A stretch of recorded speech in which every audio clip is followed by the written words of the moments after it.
따라 쓰겠습니다. 만남이 중요하다. 만남이 중요합니다. 그래서 우리가 고속도로를 타고 들어갈 때도 첫 휴게소가 만남의 광장입니다. 그래서 그 만남의 광장 이렇게 지나갈 때는 꼭 거기 가야 될 것 같아요. 저만 그런가요? 네. 그런 어떤 만남이라는 단어는 굉장히 우리를 설레게 합니다. 왜냐하면 우리의 인생은 태어나면서 만남의 연속이에요. 만남의 연속. 태어나자마자 누구를 만납니까? 엄마 아빠를 만나죠. 엄마 아빠를 만나고 그 뒤로 많은 만남들을 통해서 우리가 성장하게 됩니다. 그래서 그 만남을 통해 우리는 행복도 느끼고 불행도 느끼고 또 어떨 때는 나의 개인적인 운명도 바뀌고 또 이 만남은요 시대적인 운명도 바꾸는 그러한 아주 중요한 요소 중에 하나임을 보게 됩니다. 한 소년이 물에 빠져서 허우적거렸답니다. 그 소년을 보고 시골 소년이 물에 뛰어들어서 그 소년을 잡아 구해냈습니다. 그래가지고 이 둘은 귀한 만남이 성사됐습니다. 10년 뒤에 만났는데 알고 보니까 이 시골 소년은 의사가 되는 게 꿈이었어요. 그런데 이 의사가 되는 꿈인데 시골 소년이라 돈이 없으니까 이 공부를 못하고 있었던 것을 알게 됩니다. 그래서 이 물에 빠졌던 소년이 아버지에게 요청을 해서 이 아버지가 그 시골 소년이 공부할 수 있도록 도움을 줍니다.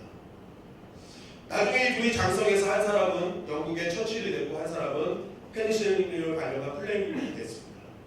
그래서 이 처칠이 당시에는 걸리면 낫지 않은 폐렴에 걸렸을 때 결국 이 플랭클린이 만든 페니실린을 통해서 살아났다는 그런 어떤 만남이 중요한 그런 실화가 있습니다. 여러분 이렇게 한 사람의 만남을 통해서 개인의 인생이 바뀌고 운명이 바뀌는 일이 벌어지게 됩니다. 또 어떤 만남을 통해서는 시대적인 흐름을 바꿔놓는 그러한 만남도 있습니다. 그 대표적인 만남이 80년대 이 고르바초프 서기장과 레이건 대통령의 만남이죠. 이 두 사람의 만남은 어떡합니까? 냉전 시대를 종식시키고 공산주의를 허무는 그러한 놀라운 시대적인 그런 만남이 되었음을 우리는 바라보게 됩니다. 이처럼 좋은 만남은 개인의 인생뿐만이 아니라 시대의 흐름을 바꿔놓는 그런 아주 중요한 것임을 우리는 삶을 통해서 발견하게 됩니다. 저는 우리 주님의 영광교회 성도님들이 이런 만남이 되기를 주님의 이름으로 간절히 축원합니다. 모든 만남 속에 내 인생이 막 바뀌는 거예요. 모든 만남 속에 나의 삶의 역사가 완전히 뒤집어지는 그러한 만남이 우리 가운데 있어야 되는 것입니다. 오늘 본문의 내용을 보면 우리가 잘 아는 이 베드로와 고넬료의 만남입니다. 사실 오늘 이 말씀은요 우리가 쉽게 넘어가서는 안 되는 말씀입니다. 왜냐하면 이 고넬료와 베드로의 만남은 사도행전을 통해서 가장 중요한 3대 사건 중에 하나로 꼽는 그런 말씀이기 때문에 사실 이 베드로와 고넬료의 만남은 정말 우리가 인지하고 기억해야 될 만남 중에 하나인 것입니다. 이 사도행전에서 세 개의 중요한 사건은 오순절 다락방 사건, 사울의 회심 사건, 바로 오늘 베드로와 고넬료의 만남의 사건입니다. 그렇다면 이 만남, 이 두 개의 만남이 왜 그토록 중요한가? 그 이유는 다른 것이 아니라 이 둘의 만남은요 개인적인 만남으로 끝나는 것이 아니기 때문에 그렇습니다. 우리가 성경적으로 보면, 표면적으로 보면 이 만남은 베드로와 고넬료의 그냥 개인적인 만남인 것처럼 보입니다. 그러나 이 둘의 만남은 결국 땅끝 복음화의 시작이었습니다. 그리고 이방인 복음화의 시작이었고 로마 복음화의 시작이었습니다. 그렇기 때문에 이 베드로와 고넬료의 만남은요 개인적인 만남으로 끝나는 것이 아니라 지금 우리가 복음을 들을 수 있는 그러한 만남으로 연결시켜주는 아주 중요한 만남이라는 것입니다. 이 둘의 만남이 없었으면 지금 우리는 복음을 들을 수 없었습니다. 이방인들에게는 복음이 증거되지 않았습니다. 그러나 이 베드로와 이방인 고넬료의 만남을 통해서 결국 그 복음이 우리 가운데 증거되는 놀라운 시작이 되었다는 것입니다.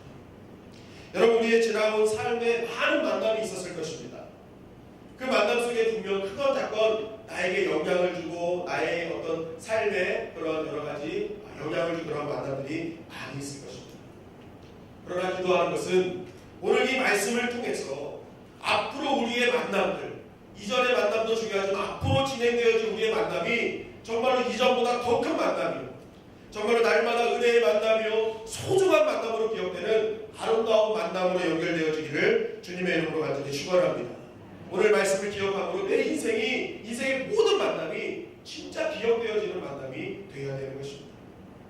그렇다면 우리가 이런 아름다운 만남, 이런 소중한 만남, 이것을 우리가 하기 위해서 어떻게 해야 되는가? 그 핵심은 한번 따라하겠습니다. 기도와 구제다. 우리의 만남이 진짜 앞으로 하나님 앞에 또 사람들 앞에 기억되는 만남이 되기 위해서, 소중한 만남이 되기 위해서 날마다 머릿속에 기억해야 될 것은 기도와 구제인 것입니다. 오늘 본문 4절 말씀을 다 같이 읽겠습니다. 본문 4절 시작. 내가 주목하고 두려워하되 주여 무슨 일입니까? 천사가 이르되 내 기도와 구제가 하나님 앞에 상달되어 기억하신다 하였습니다. 네, 고넬료가 기도했습니다. 기도했는데 음성이 들렸어요. 그런데 그 음성을 딱 들으니까 이 고넬료에게 이렇게 얘기합니다. 천사가 이르되 내 기도와 구제가 하나님 앞에 상달되었다. 너 기도했는데 너의 모든 기도, 너의 모든 그동안 했던 구제가 다 상달되었다라고 천사가, 하나님이 보내신 천사가 하나님의 음성을 대언해서 얘기를 했던 것입니다. 결국 이 고넬료가 오늘 베드로를 만날 수 있었던 가장 중요한 요소는 무엇이냐? 바로 그의 기도와 구제였던 것입니다. 그렇다면 이것이 왜 이 고넬료의 인생을 바꾸는 만남이 되었는지를 하나씩 알아보도록 하겠습니다. 첫째는 기도입니다. 기도. 고넬료의 그 인생을 바꾼 만남은 기도를 통해 시작됐습니다. 왜 그러냐? 여러분, 기도는 따라하시면 하나님이 역사하시는 통로이기 때문이다. 기도는 하나님이 역사하시는 통로이기 때문에 그렇습니다. 여러분, 우리가 하나님께 기도하면 하나님은 내가 나의 필요한 모든 것을 채워주실 뿐만 아니라 앞으로 나를 만날 자의 마음과 상황을 바꾸시는 하나님이 바로 우리의 하나님이시기 때문에 그렇습니다. 오늘 사도행전 10장 2절 말씀입니다. 다 같이 읽겠습니다. 시작. 다 경건하여 오직 감사하고 하나님을 경외하여 백성을 많이 구제하고 하나님께 항상 기도하노니. 네, 고넬료의 모든 삶은 항상 기도하는 삶. 항상. 여러분, 우리가 성경을 쭉 읽어보면 이 고넬료가 하나님 앞에 환상을 받은 시간이 몇 시라고 나옵니까? 몇 시요? 9시라고 나오죠. 9시. 9시가 오늘 우리 시간으로 오후 3시입니다. 오후 3시. 오후 3시는 어떤 시간입니까?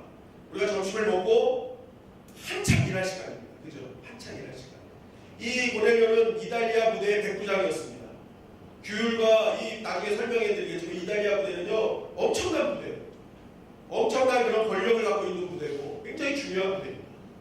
이러한 부대에서 백부장으로 있는 고넬료가 오후 3시에 어디서 다른 데 기도처를 찾아갔겠습니까? 규율과 모든 것이 엄격한 이 부대 안에서 고넬료는 자신의 삶의 현장에서 일터에서 기도하고 있었던 것입니다. 그런 고넬료를 향해서 하나님이 어떻게 하신 거예요? 그 기도의 시간에 마음속으로 하나님 기도하고 있는 그 시간에 음성을 들려주신 것입니다. 환상을 보여주신 것입니다. 여러분, 그렇다면 이 고넬료의 기도는 어떤 기도였을까요? 고넬료의 기도는 어떤 거예요? 하나님, 나 부족한 거 채워주세요. 하나님, 나 뭐 채워주세요. 그런가요? 여러분, 성경을 가만히 보면 고넬료는요, 사회적인 위치, 영적인 부분에 대해서 흠잡을 데 없었던 사람입니다. 오늘 보면 1절 말씀을 한번 다 같이 읽겠습니다. 시작. 가이사랴에 고넬료를 하는 사람이 있으니 이달리아 부대가 하는 부대의 백부장이라. 네, 가이사랴, 고넬료가 있었던 이달리아 부대의 위치가 어디예요? 가이사랴였습니다. 이 가이사랴는요, 헤롯 왕이 자신을 왕으로 삼아준 카이사르, 로마 황제 카이사르에게 감사해가지고 지은 도시입니다. 그래가지고 이 가이사르한테 이거 바치면서 이름을 가이사라라고 지은 거예요. 근데 이 가이사라에는 이 유대의 그 총독의 관저가 있고 그런 어떤 유대인들이 아닌 로마인들이 살 수 있도록 만들어 놓은 도시였습니다. 그래서 사실은 이 가이사라는요, 유대 땅에 있었지만 로마인들이 거주하는, 그러니까 미국에 있는 코리아타운, 제펜타운 이런 것처럼 가이사라는 로마인들이 거주하는 그런 이스라엘의 한 땅이었습니다. 그런데 그 가이사라의 이달리아 부대에 소속되어 있는 사람이 고넬료였습니다. 여러분, 이 이달리아 부대는 어떤 부대였냐면 좀 특수한 부대입니다. 우리가 잘 알아야 되는데 로마에는 많은 부대들이 있었지만 이 이달리아 부대는 순수 로마 혈통만 뽑는 부대가 이달리아 부대. 그리고 이 이달리아 부대의 그런 어떤 백부장을 뽑고 어떤 장교를 뽑을 때는요, 어떤 이게 누가 이렇게 보내는 게 아니라 황제가 직접 임명합니다. 이 이달리아 부대는 황제의 직속 부대입니다. 직속 부대. 그러니까 이 이달리아 부대는요, 이 권위와 힘이 막강한 부대였습니다. 황제가 밀어주는 부대. 황제가 밀어주는. 그래서 이 이달리아 부대는요, 어떤 식민지에 뭐 밀란이 일어나거나 어떤 그런 일이 벌어질 때 가장 먼저 출동해서 황제의 이름으로 다 처단하는 그런 아주 힘 있는 부대가 이달리아 부대였다는 거죠. 그러니까 이 고넬료는요, 로마인들이 사는 그곳에 이달리아 부대, 황제의 직속으로 임명받은 정말 백부장으로 그런 장교로 생활하는 사회적으로는 엄청난 힘을 가진 사람이 바로 고넬료였다는 거죠. 그리고 더 나아가서 성경은 고넬료를 이렇게 사회적인 어떤 위치가 높은 사람으로만 말하지 않고 어떻게 얘기합니까? 그는 어떤 사람이에요? 하나님을 경외하는 자였다. 경건한 자였다. 구제를 많이 하는 믿음의 사람이었다라고 이야기를 합니다. 그럼 보시죠. 사회적으로 완벽하죠. 영적으로 봤을 때도 하나님을 경외하고 영적으로도 필요가 없을 정도로 완벽한 사람이 바로 고넬료의 보기를 바라보게 됩니다. 그럼 고넬료가 도대체 무슨 기도를 했을까요? 어떤 기도를 했을까요? 이 성경을 가만히 묵상하다 보면은 그 답을 유추해낼 수 있는데, 이 고넬료는 장군이었습니다. 그러다 보니까 항상 전쟁터에 있습니다. 전쟁터에 있다 보니까 그곳에서 막 싸움이 일어나고 병사들이 죽어가는 모습을 볼 때 이 고넬료는 그 현장에서 죽음을 묵상하지 않을 수 없었죠. 죽음, 구원, 영생, 이것이 무엇입니까? 하나님을 경외하지만 이 부분에 대해서 깨달음이 없었던 것입니다. 그래서 날마다 고넬료는 기도합니다. 하나님, 도대체 죽음은 무엇이고 죽음 이후에 나의 삶은 무엇입니까? 라는 궁금증이 있었습니다. 그런 기도를 매일매일 드리고 있을 때 그때 하나님께서 환상 중에 말씀해 주신 것입니다. 5절 말씀입니다. 다 같이 읽겠습니다. 시작. 내가 지금 사람들을 욕하였으며 베드로라 하는 시몬을 청하라. 네, 하나님이 그런 기도를 하는 중에 베드로를 청하라라는 말을 듣습니다. 여러분 생각해 보십시오. 베드로가 누군지 고넬료가 압니까? 한 번도 들어본 사람이에요. 그럼에도 불구하고 이 말을 듣자마자 고넬료는 자신의 종 3명을 보내가지고 베드로를 청합니다. 그 이유가 무엇입니까? 내가 갖고 있는 이 죽음의 고민, 영생의 고민, 예수님에 대한 궁금증을 해결해 줄 수 있는 사람이 저 사람이구나라는 것을 깨닫게 된 것입니다. 하나님이 연결해 주셨습니다. 그래서 이 말을 듣자마자 어떡합니까? 고넬료는 자신의 종들을 보내서 베드로를 오게끔 그런 어떤 요청을 하게 되었던 것입니다. 그리고 중요한 사실은 무엇입니까? 하나님께서는 고넬료의 기도에 응답해 주셨지만 이것으로 끝나지 않았죠. 고넬료의 피로만을 채워주시지 않았습니다. 고넬료가 열심히 보낸 종들이 열심히 이제 베드로를 찾으러 갔습니다. 정확하게 하나님은 말씀해 주죠. 요바에 있는 시몬의 집. 그래서 그 집을 이제 찾아가는데 다이샤에서 요바까지 한 50km 정도 걸린다. 50km 정도 거리. 그러니까 이 거리가 굉장히 먼 거리인데 성경에 보면은 이것을 다음 날에 도착했다고 돼 있습니다. 이 종들이 다음 날. 그러니까 이 사람들은 쉬지도 않고 거의 그냥 이 고넬료의 말을 듣고 그냥 죽도록 간 거죠. 쉬지도 않고 50km를 열심히 걸어서 이제 요바성에 거의 다다랐을 때에 어떤 일이 벌어졌는지를 오늘 본문 9절이 우리에게 증거하고 있습니다. 여러분 다 같이 읽겠습니다. 시작. 이튿날 그들이 길을 가다가 그 성에 가까이 갔을 때 베드로가 기도하려고 지붕에 올라가니 그 시간은 제20절. 네, 9절 말씀을 통해서 이튿날, 그 이튿날이죠. 고넬료가 이 사람들을 보낸 그 이튿날, 그 다음 날 이제 요바에 이 사람들이 딱 도착했을 때 베드로가 어떻게 해요? 기도하려고 지붕 위로 올라간다는 것입니다. 근데 성경은 그것으로 끝나지 않고 그 시각은 제6시다까지 말하고 있습니다. 왜 그랬을까요? 이것은 굉장히 중요한 거기 때문에 그렇습니다. 여러분 당시 이스라엘 유대인의 그 경건한 유대인들이 기도하는 정해진 기도의 시간이 있었습니다. 그 시간이 새벽 미명, 오후 3시, 저녁 시간대, 저녁 이제 해가 질 때쯤 이때 기도하는 것이 이 유대인 전통 유대인들의 기도 시간이었습니다. 그런데 오늘 이 베드로가 이 기도하러 올라갈 시간은 제6시, 우리나라 시간으로 오후 12시, 정오입니다. 정오. 그러니까 정통 유대인들이 하는 기도 시간은 아니었습니다. 그런데 이 시간에 갑자기 그 뜨거운 태양빛, 그 사막이 기호 아닙니까? 그 뜨거운 태양빛 있는 그 지붕 위로 베드로가 기도하러 올라갔던 것입니다. 그리고 이 베드로에 대한 그런 역사는 이것으로 끝나지 않죠. 기도하는 중에 환상을 봅니다. 어떤 환상을 봅니까? 굉장히 그 유대인들이 부정하다고 생각했던 짐승들이 이런 것들이 광준에 담아서 하늘에서 내려오는 거예요. 그런데 하나님께서 말씀하셨는데 이걸 먹어라 그랬더니 베드로가 이걸 어떻게 먹습니까? 못 먹습니다. 근데 하나님이 책망하십니다. 내가 깨끗하다고 하는 걸 왜 네가 더럽다 그러냐? 빨리 먹어라 하시는 거예요. 그때 베드로는 깨닫는 겁니다. 아, 내가 내 기준으로 부정하다고 판단하면 안 되는구나. 여러분, 당시 유대인들은요 선민 사상이 있었어요. 선민 사상. 복음은 유대인들 것이다. 이방인들에게는 허락되지 않았다. 짐승 같은 이방인들에게는 복음이 허락되지 않았다. 이것이 정통 유대인들의 사상이었습니다. 그런데 이 환상을 본 베드로는 생각을 바꿉니다. 어떻게 합니까? 아, 짐승 같은 이방인들에게도 복음이 필요하구나라는 걸 깨닫게 됩니다. 자, 그렇게 해서 어떻게 연결됩니까? 이방인 고넬료, 로마인이었던 고넬료가 보냈던 이방인 종들이 베드로를 찾아왔을 때 이방인인 우리 고넬료가 당신을 청합니다라는 요청에 베드로 어떻게 되는 거예요?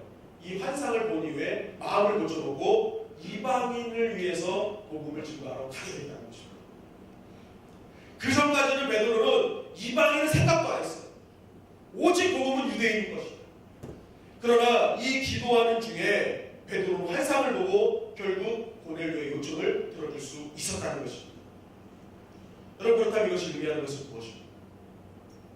여러분, 굉장히 중요한 것입니다. 왜냐하면 이 어제, 그러니까 오늘 보냈고 베드로가 그 사람들을 만났잖아요. 그런데 이것의 시작은 언제부터 시작됐어요?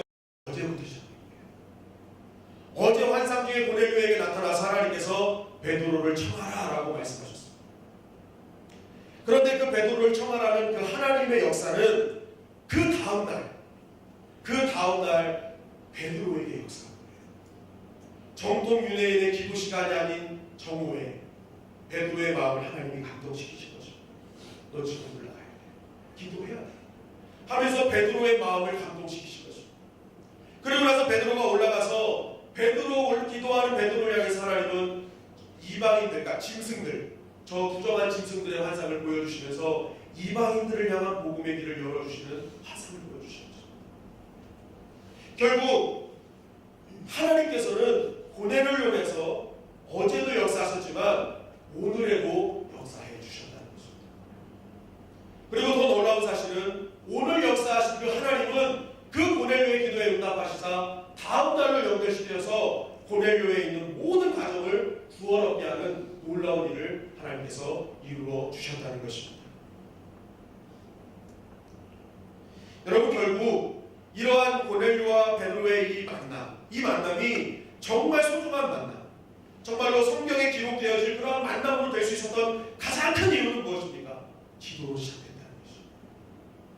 기도를 통해서 하나님의 음성을 듣고 그 하나님의 역사를 통해서 누구 그 만나려고 하는 자의 마음을 하나님 움직이시고 그에게 환상을 보여주시사 그 사람들의 만남을 더욱더 축복된 만남으로 하나님께서 역사해 주셨다는 것입니다. 여러분들은 자신들이 만나기로 결단하거나 서로 요청하지도 않았습니다. 그동안 펜팔로 근근히 어떤 관계를 이어진 것도 아니었습니다. 그들은 기도했을 뿐입니다. 그러나 그 기도에 하나님의 역사하시사 서로의 아름다운 만남으로 연결시켜 주셨다는 것입니다.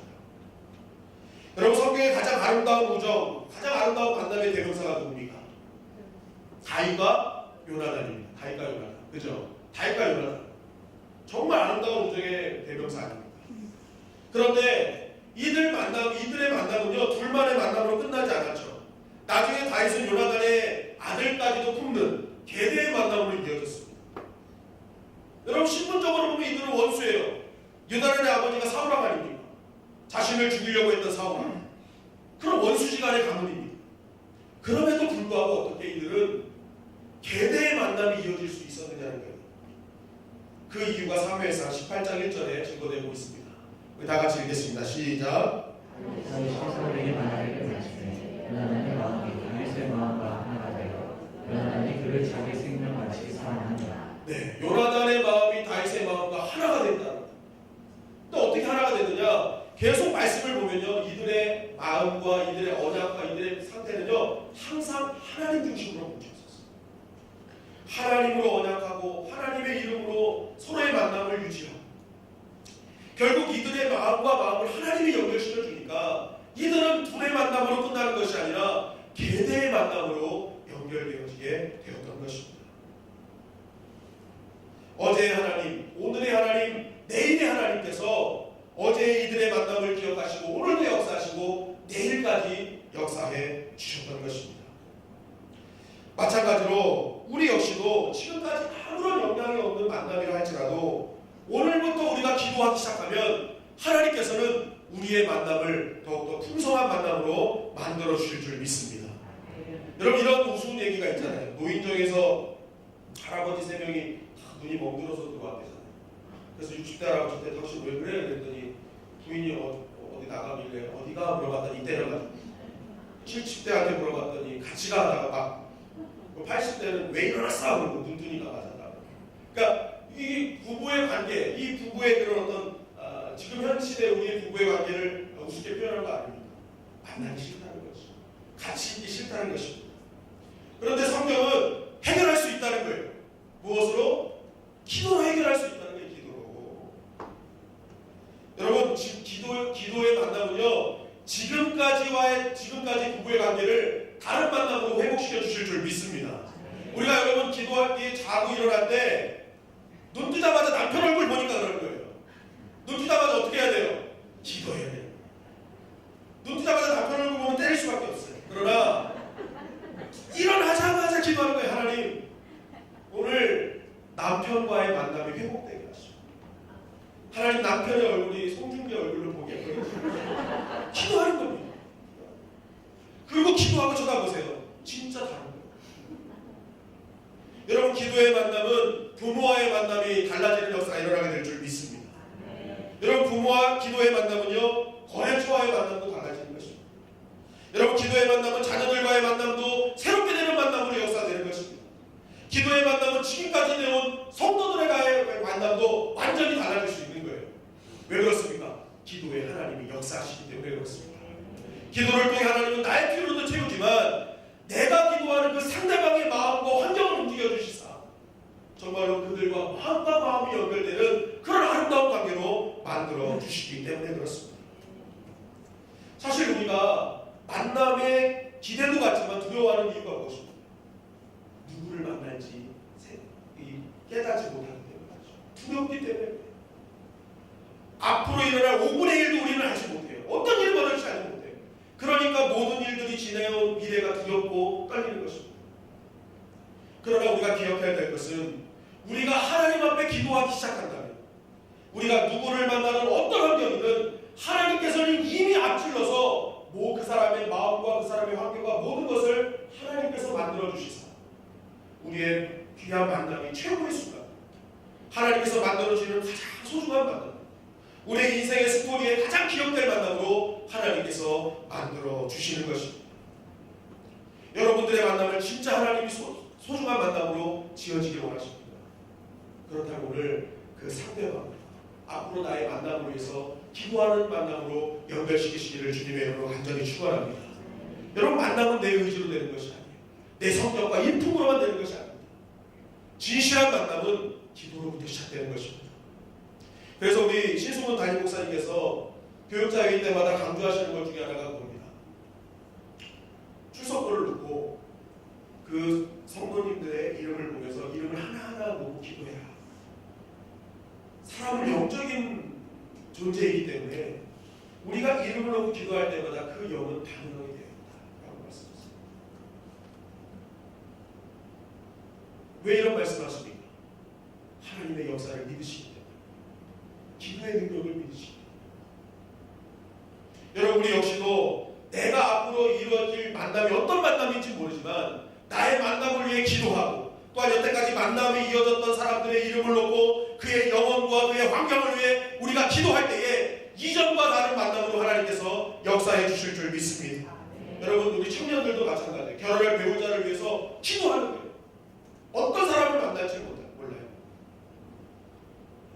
그러나 우리가 기도할 때에 하나님께서는 예비하신 만남으로 역사해 주는 것입니다. 앞으로 아기를 출산할 분들도 마찬가지죠. 내가 10달 동안 이 아이를 위해 기도하는 그런 엄마의 만남도, 정말 기도하지 않는 엄마와 아기와의 만남은 완전히 다른 것입니다. 오늘 이 주일 예배 나올 때에도 내가 하나님과의 만남을 위해 기도하고, 성도들과의 만남을 위해서 기도한 자의 만남과 기도하지 않는 자의 만남은 하늘과 땅 차이인 것입니다. 왜 우리가 서로 만날 때 냉랭합니까? 기도하지 않습니다. 그러나 우리가 하나님 앞에 기도하면 하나님께서 냉랭함까지도 하나님께서 부숴주시습니다.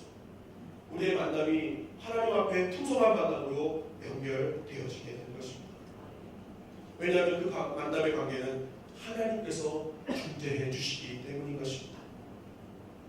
오늘부터 우리의 만남이 기도로 준비하는 만남이 되시기를 주님의 이름으로 간절히 축원합니다. 기도할 때 하나님이 그 사람에게 역사하시는 거예요.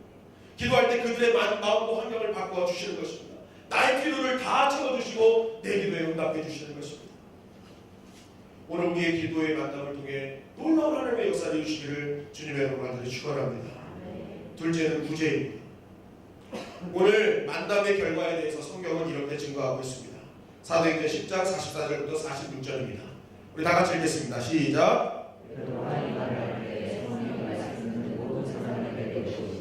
베드로와 함께 하나를 받은 신자들이 이가 그들에게도 성령 부어주심으로 말미암아 놀라니 이는 당황을 다하며 하나님의 이름을 부르리라. 네, 오늘 말씀을 보니까 44절에 성령이 말씀 듣는 모든 사람에게 내려왔다 했어요. 성경을 보면 이 만남은요, 베드로와 고넬료와의 만남만이 아니었다는 것이죠. 거기에 많은 사람이 기다리고 있었어요. 그 사람이 누구였느냐? 고넬료의 가족과 친척과 친구들이었습니다. 이 고넬료는요, 베드로를 이제 모실 것을 요청한 다음에 그 다음에 이루었던 작업이 무엇이냐? 바로 그의 가족과 친척과 친구들을 도우는 것이었습니다. 고넬료는 자신 혼자만 구원을 받는 것이 아니라 자신의 가족, 친척, 친구들 역시도 복음을 듣고 구원받기를 원했던 것입니다. 그래서 그 많은 사람들을 다 모아놓은 것입니다. 그런데 문제가 있었습니다. 다 모아놨는데 베드로가 언제 도착할지 모르는 거예요. 그때 당시에는 교통과 통신이 발달이 안 돼 있었습니다. 그러니까 오늘도 그냥 사람을 보내잖아요. 그러니까 대충 베드로가 올 시간을 계산할 수 있는 것은 감입니다. 거리가 어느 정도 되니까 사람의 작년의 공복은 어느 정도 되니까 언제쯤 올 것인가.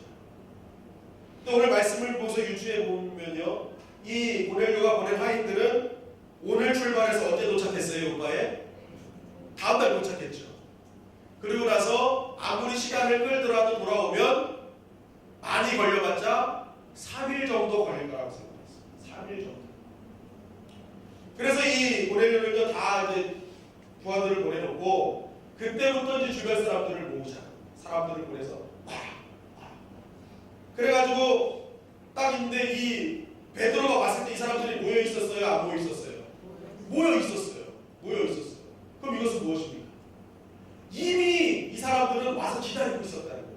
베드로가 왔을 때 모은 사람들이 아니라 이미 이들은 와서 벌써 베드로를 기다리고 있었다는 것입니다. 고넬료의 계산법에 의하면 적어도 3일째 되는 전날에는 다 모여 있었다는 거예요. 그런데 베드로를 언제 도착했습니까? 성경에 보니까 성경은 이렇게 증거하고 있습니다. 30절 말씀입니다. 다 같이 읽겠습니다. 시작. 내 집에서 질구시 기도를 하는데 갑자기 한 사람이 빛난 옷을 입고 내 앞에 서서. 네, 고넬료가 이제 베드로에게 자초지종을 얘기하는, 당신이 요청한 이유가 이런 겁니다 하고 얘기를 하는데, 그때 고넬료가 얘기합니다. 며칠 전에요? 나흘 전에. 그러면 이 사람들이 언제 도착한 거예요? 4일 만에 도착한 거예요. 고넬료는 적어도 3일 정도 생각해서 이틀 전에 다 모았겠죠. 그런데 이들은 나흘 뒤에 도착했습니다. 변수가 있었습니다. 23절 말씀입니다. 다 같이 읽겠습니다. 시작. 베드로가 불러들여 유숙하게 하니라. 욕바로 온 사람들을 너무나 지치고 힘들어하니까 이들 하루 유숙하게 한 거예요. 그러니까 이 고넬료는 그러니까 쉬지 않고 왔다 갔다 하면 3일이라고 생각했는데 베드로는 그런 거 모르죠. 그러니까 이 지쳐 있는 사람들을 하루 동안 자게 한 것이고 변수가 생겨버립니다. 그래서 이들이 도착한 건 4일 만에 도착할 수밖에 없었던 것이죠. 그럼 가만히 보십시오. 만약에 고넬료가 3일이라고 생각했을 때 이 사람들을 3일 전에 미리 데려갔을 때 베드로가 알았을 때 이 사람들은 어떻게 했습니까? 왜 불렀어? 하고 이 사람들은 각자 집으로 흩어졌을 것입니다. 그럼에도 불구하고 이들이 남아있었던 이유가 무엇입니까? 고넬료는 이들을 향해서 헌신을 하고 있었습니다.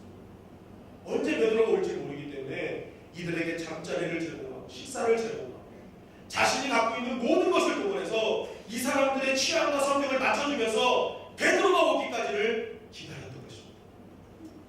이 고넬료는 그렇게 헌신했던 거예요. 여러분, 누군가의 취향을 맞추고 성격을 맞추고 며칠 동안 재워준다는 거 쉬운 일입니까? 절대 쉬운 일이 아니에요. 그 많은 사람들을 재우고 먹인다는 거 결코 쉬운 일이 아니에요. 그럼에도 불구하고 고넬료는 이 일을 감당했습니다. 그 이유가 무엇이냐? 성경은 이 고넬료는 구제의 사람이었기 때문이라고 합니다. 구제의 사람. 여러분, 여기서 말하는 구제는요, 그냥 남을 돕는 수준으로 끝나는 구제가 아니라 하나님의 마음을 갖고 긍휼함으로 행하는 일이 구제임을 원문에서는 말하고 있습니다. 즉 고넬료는요, 이 하나님의 마음과 긍휼을 가진 사람이었어요. 그렇기 때문에 그는 항상 한 영혼을 위해 집중하는 자였어요. 한 영혼을 긍휼히 여기고 한 영혼을 사랑하는 그런 믿음의 사람이었어요. 그렇기 때문에 고넬료에게 누군가를 대접하고 헌신하는 것은 그리 어렵지 않은 일이었습니다. 그리고 중요한 사실은 이러한 고넬료의 구제를 보시고 성경은 그에게 말합니다. 하나님을 경외하고 경건한 자라고 얘기합니다. 여러분, 하나님을 경외하고 경건한 것은 오늘 이 자리에 모여서 예배드리는 것만을 의미하지 않습니다. 내가 삶 속에서 누군가를 위해서 하나님의 마음을 가지고 작은 것 하나 대접하고 헌신하는 그것 역시도 하나님은 그 사람을 향해 너는 나를 경외하는구나, 너는 진짜 경건한 자구나라고 말씀하고 계시다는 것입니다. 아무리 작은 일이라 할지라도 내가 그 안에 하나님을 향한 마음, 긍휼의 마음을 가지고 일한다면 하나님이 그곳에 역사해 주시는 것입니다. 여러분, 오늘 이 고넬료의 만남을 통해 이 모든 사람들이 구원을 얻은 것은 바로 이러한 마음을 가지고 한 이 고넬료의 헌신이 있었기 때문에 그렇습니다. 어떤 분들은 그럴 수 있어요. 아이, 목사님, 그래도 뭐 밥 한 끼 대접하고 잠자리 좀 제공한 건데 그게 무슨 대수로운 일입니까? 라고 말씀하실 수 있습니다. 그러나 성경은 한 번도 일의 크기 유무를 따지지 않습니다. 그 사람이 어떤 마음으로 진행했느냐, 그것을 보신다는 거예요. 여러분, 성경에 여자 이름으로 된 성경이 몇 권 있습니까? 저만 보시면 답은 다 나옵니다. 몇 권 있습니까? 네, 몇 권이요? 2권. 누구누구죠? 에스더와 룻기입니다. 어떤 분은 민수기까지 넣는데 민수기는 우리나라 민수기, 이 민수기가 아니에요. 네, 그거 기억하셔야 됩니다. 네, 에스더와 룻기. 이 사람들이 얼마나 대단한 사람들이 성경에 등장했습니다. 여러분, 에스더는요, 노예에서 왕비가 된 여인이에요. 그리고 민족을 신앙으로 구원해낸 정말 영웅적인 여인입니다. 그러니까 성경에 어떻게 보면 등장해도 될 만한 인물이에요. 근데 룻기를 가만히 보십시오. 룻기 내용을 한번 묵상해 보셨습니까? 룻기 무슨 내용이죠? 룻이라는 여인이 어머니한테 효심이 아주 지극했어요. 그래서 그 효심에 감복한 이 시어머니가 어떻게 합니까? 연결시켜줘서 보아스라는 남자를 만나서 결혼을 했습니다. 그리고 그 결혼을 한 뒤에 오벳이라는 아들을 낳았다라는 것이 룻기의 전체 내용입니다. 다른 내용 있어요? 없습니다. 그냥 효심이 있었고 한 남자를 만났고 아기를 낳고 그게 끝이에요. 뭐 특별한 일을 하지도 않았습니다.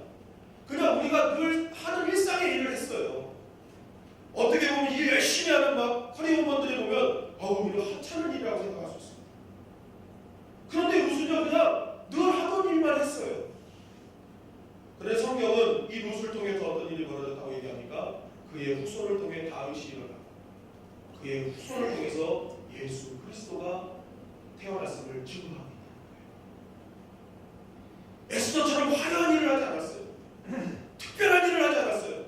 그냥 집안일 잘했어요.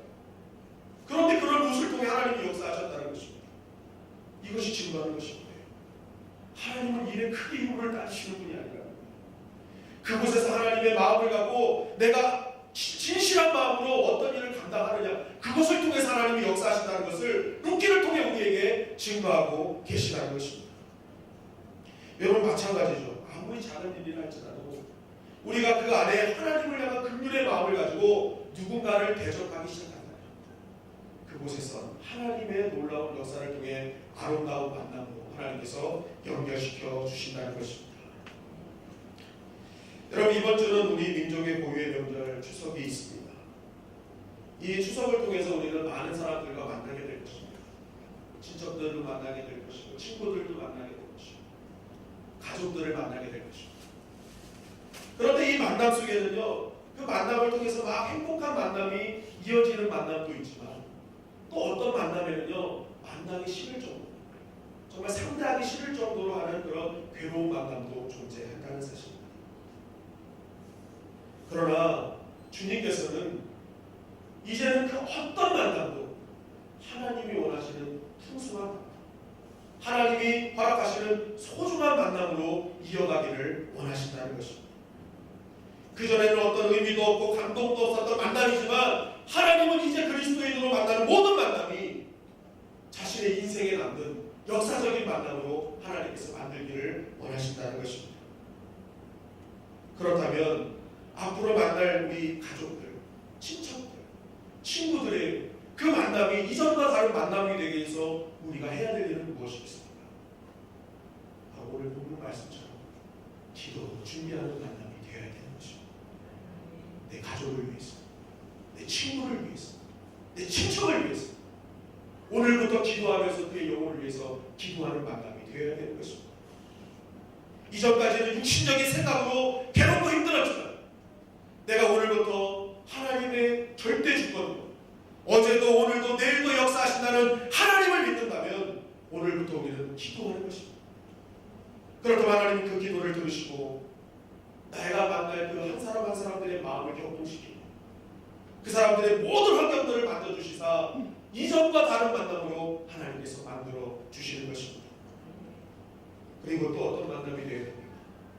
내가 하나님의 긍휼한 마음을 갖고 만남이 되어야 되는 것입니다.